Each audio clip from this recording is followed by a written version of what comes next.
गोपालबाड़ी रसिक राय जीव मंदिर प्रांगण में उद्यापित है भागवत सप्ताह कार्यक्रम।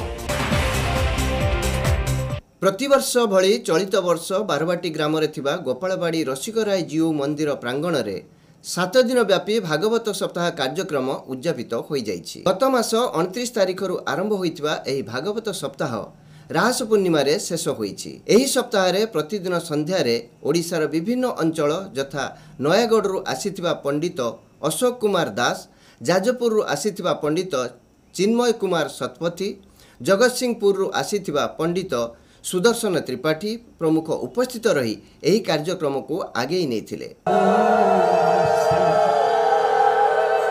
जो विश्वरूप अर्जुन देखिଥିଲେ, जो विश्वरूप नागसमति देखिଥିଲେ, सेही विश्वरूप आज अर्जुन देखुचंती जल भितर, जमुना नदीर जल भितर साक्षात परब्रह्म भगवान श्री कृष्णଙ୍କର आद्य नारायण रूप शंख चक्र गदा पद्मधारी भगवान नारायण अनंत सज्जार शयन करिजंती सहस्र शीर्षा पुरुष सहस्राक्ष सहस्रपा।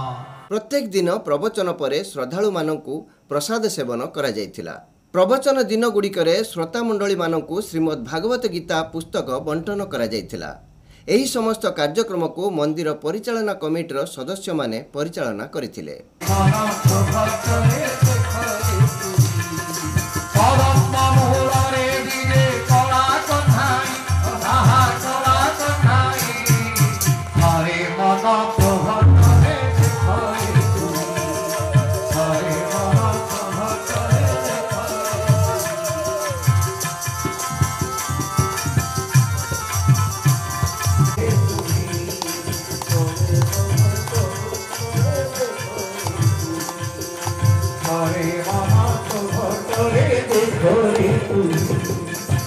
Algo